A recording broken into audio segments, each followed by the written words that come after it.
Hello नमस्कार। आज की वीडियो जो है स्टेगनेट प्लस कॉलिंग के अंदर नेटवर्क के इश्यूज़ के सॉल्यूशन को लेकर बनाई गई है।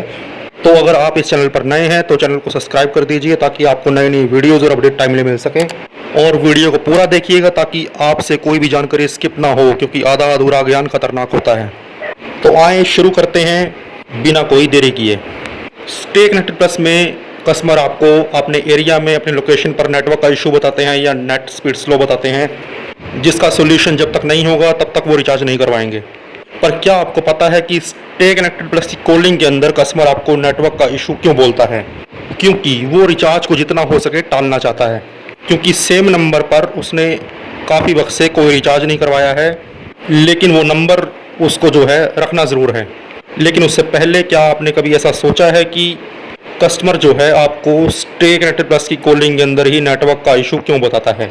क्योंकि भैया कॉलिंग तो और भी है, रिचार्ज रिमाइंडर भी एक कॉल है जिसमें कस्टमर को नेटवर्क का इशू खास नहीं आता है, लेकिन वो फिर भी रिचार्ज करा लेता है। जबकि ये सारे कस्टमर आसपास की लोकेशन से ही होते हैं, चाहे आप रिचार्ज रिमाइंडर की कॉलिंग को लेकर बात करें, चाहे आप स्टे कनेक्टेड प्लस की कॉलिंग को लेकर बात करें।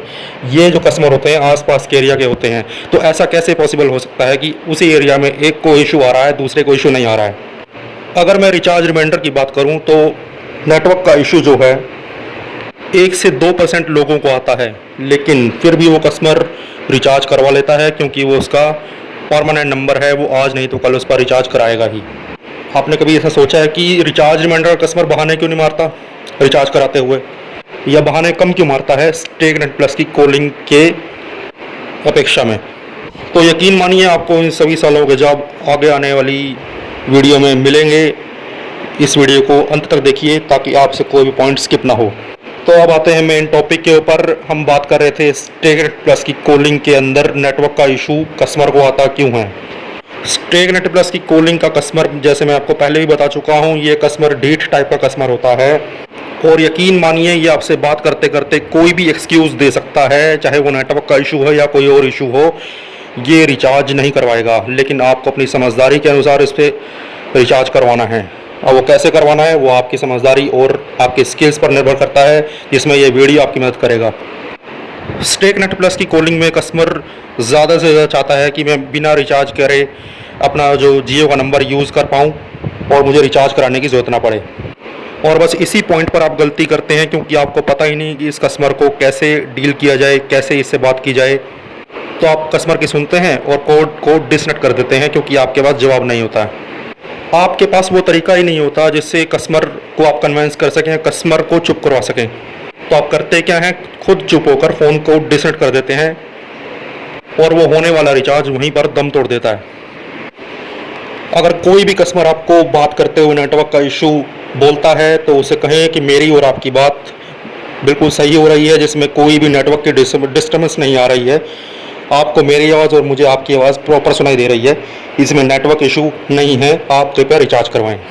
तो ये था पॉइंट नंबर 1। अब पॉइंट नंबर 2 पे चलते हैं। पॉइंट नंबर 2 में कस्टमर आपको कहेगा कि मेरे एरिया में डाटा स्पीड स्लो है, या मेरा डाटा स्लो काम करता है, या नेट धीरे चलता है। तो आप कस्टमर से कहें क्योंकि आपके नंबर जियो के नंबर के ऊपर रिचार्ज नहीं है, तो जब तक आप रिचार्ज नहीं करवाएंगे तब तक आपका डाटा काम करेगा ही नहीं।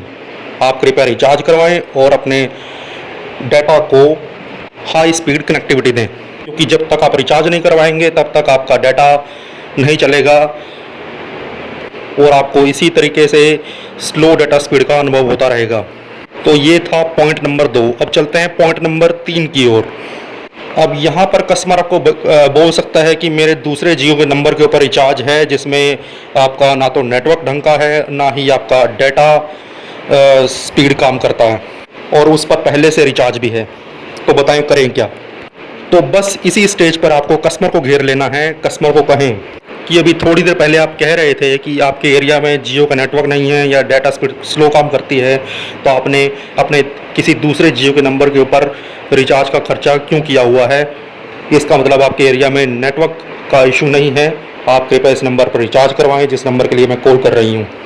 इन शॉर्ट मैं आपसे ये कहना चाहता हूँ कि जब तक आप कस्टमर से प्रोबिंग नहीं करेंगे, खुलकर बात नहीं करेंगे, कस्टमर की हर बात का जवाब नहीं देंगे, तब तक आपका रिचार्ज नहीं निकल सकता। अब चलते हैं पॉइंट नंबर 4 की ओर। चौथे सिनेरियो में इन केस अगर कस्टमर आपसे कहे कि मेरे पास एयरटेल का नंबर है या फिर वोडाफोन का नंबर है जिसमें नेटवर्क ठीक काम करता है, डाटा स्पीड बहुत बढ़िया है, डाटा में कोई दिक्कत नहीं है, तो आप कस्टमर को सिंपली कहे मैं जियो से बात कर रही हूँ और ये जियो का जो नंबर है आपका डिसकनेक्ट होने के लिए आया हुआ है। अगर ये नंबर ख़त्म हो जाता है तो आपको ये नंबर वापस नहीं मिलेगा।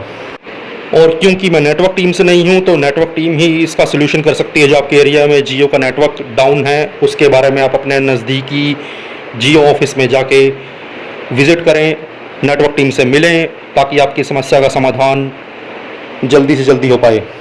नेटवर्क के इशू को लेकर मैं आपकी कोई मदद नहीं कर सकती। मेरे पास से आपका ये नंबर कैंसिलेशन के लिए आया था, तो जितना जल्दी हो सके आप इसमें रिचार्ज करवाएंगे उतना जल्दी आपका ये नंबर डिस्कनेक्ट होने से बच पाएगा। यहाँ पर ध्यान दें कि कस्टमर से नेटवर्क कहाँ जहाँ दिक्कत है वहाँ का एरिया मत पूछें, क्योंकि एरिया में नेटवर्क के सलूशन के लिए नेटवर्क की टीम नज़दीकी जियो सेंटर में, नज़दीकी जियो ऑफिस में कार्यरत है।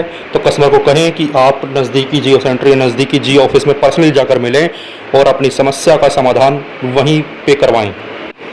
इन शॉर्ट जो है, अगर आप कस्टमर की बातें सुनते रहेंगे, कस्टमर के एक्सक्यूज सुनते रहेंगे और आपको अपना काम पता ही नहीं है कि आपको करना क्या है, कैसे बात करनी है, तो यकीन मानिए आप सबसे मूर्ख जैसी ये हैं। अगर आपको काम नहीं करना आ रहा तो किसी दूसरे के लिए ये काम छोड़ दें ताकि वो आपसे बेहतर कर सके। और माफ़ी चाहूँगा कि मैंने यहाँ मूर्ख शब्द का प्रयोग किया, क्योंकि इतना सिखाने के बाद भी अगर आपको ये दिक्कत एज इट इज़ रहेगी तो आपके काम करने का कोई भी फ़ायदा नहीं है। और आपको हर एक चीज़ बच्चों की तरह नहीं बताई जा सकती। अपना भी स्किल लगाएं, अपनी भी बुद्धि को कस्टमर से बात करते हुए नए आयाम दें और नई टेक्निक्स अपनाएं। और कस्टमर से बात करते हुए ध्यान दें कि जब भी आप कस्टमर से बात कर रहे हैं तो कस्टमर के सामने जल्दी जल्दी मत बोलिए। आपका हर एक शब्द, आपकी हर एक लाइन कस्टमर को प्रॉपर समझ में आनी चाहिए। उसके बाद रिचार्ज होगा नहीं होगा वो बात की बात है, लेकिन आपके पास कस्टमर की हर एक बात का जवाब अगर नहीं होगा तो आप कस्टमर को सेटिस्फाई नहीं कर सकते। तो उम्मीद है कि मेरी ये वीडियो, मेरे द्वारा ये जो जानकारी आपको दी गई है वो आपको पसंद आई होगी। तो वीडियो को लाइक कर दीजिए, चैनल को सब्सक्राइब कर दीजिए और मिलते हैं अगली वीडियो में जल्द ही। Thank you.